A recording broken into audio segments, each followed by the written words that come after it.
এতিয়া এই বয়সত আপনি ভোট দিব ওলাই আহিছে, চৰকাৰখন কেনেকুৱা হোৱাটো ৰাইজৰ জন্য ভাল কাম কৰে, চব মিলি জুলি থাকিব পাৰে, দেশখন ভালে থাকিব লাগে, এই আশা কৰোঁ।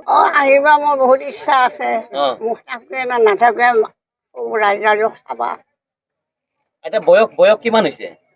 বয়সটো বাছা আমি আগৰ দিনৰ মানুহ নাজানোৱে, ব্ৰিটিছৰ দিনৰে যেতিয়া ব্ৰিটিছ যায় তেতিয়া আমি জানো আৰু ক'ব পাৰোঁ। ঘৰৰ পৰা 6:30 বজাত ওলাইছোঁ ফেমিলিৰ সৈতে, সোনকালে ভোটটো দি আহিম বুলি, কিন্তু ভোট দিয়া হ'ল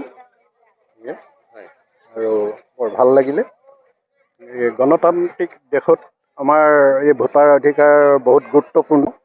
আজি নিজকে আমি বহুত গৌৰৱ কৰিছোঁ, আমাৰ যি ভোটাৰ অধিকাৰ আমি সাব্যস্ত কৰিব পাৰিছোঁ আৰু আমাৰ দেশখন ভাল এজন প্ৰতিনিধিয়ে যাতে আমাৰ প্ৰতিনিধিত্ব জিকি যায় আৰু ভালদৰে পৰিচালিত কৰে। নাই, এইটো চৰকাৰখনো খুব সুস্থ হ'ব লাগে, উন্নত হ'ব লাগে, জেগা জুগলি চব এইটো প্ৰাৰ্থী চাহে মোৰ হিচাপত দিব লাগে। ৰাইজক কি আহ্বান জনাব? ৰাইজক সকলোকে আহ্বান কৰোঁ যাতে তেওঁলোক কোনো ঘৰত বহি নাথাকে, 5টা বজালৈকে সময় আছে, নিজৰ ভোট অধিকাৰ সাব্যস্ত কৰে। এতিয়া এই বয়সত আপনি ভোট দিব ওলাই আহিছে, চৰকাৰখন কেনেকুৱা হোৱাটো ৰাইজৰ জন্য ভাল কাম কৰে, চব মিলি জুলি থাকিব পাৰে, দেশখন ভালে থাকিব লাগে, এই আশা কৰোঁ। আহিব মোৰ বহুত ইচ্ছা আছে, মোক থাকে না নাথাকে ৰাইজৰ চাবা।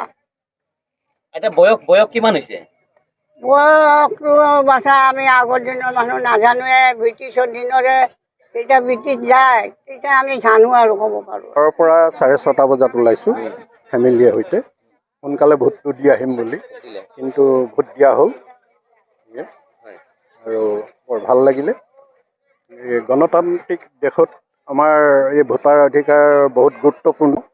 আজি নিজকে আমি বহুত গৌৰৱ কৰিছোঁ, আমাৰ যি ভোটাৰ অধিকাৰ আমি সাব্যস্ত কৰিব পাৰিছোঁ আৰু আমাৰ দেশখন ভাল এজন প্ৰতিনিধিয়ে যাতে আমাৰ প্ৰতিনিধিত্ব জিকি যায় আৰু ভালদৰে পৰিচালিত কৰে।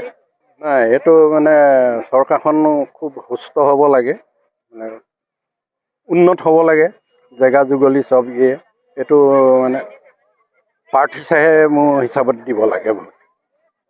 ৰাইজক কি আহ্বান জনাব? ৰাইজক সকলোকে আহ্বান কৰোঁ যাতে তেওঁলোক কোনো ঘৰত বহি নাথাকে, 5টা বজালৈকে সময় আছে, নিজৰ ভোট অধিকাৰ সাব্যস্ত কৰে।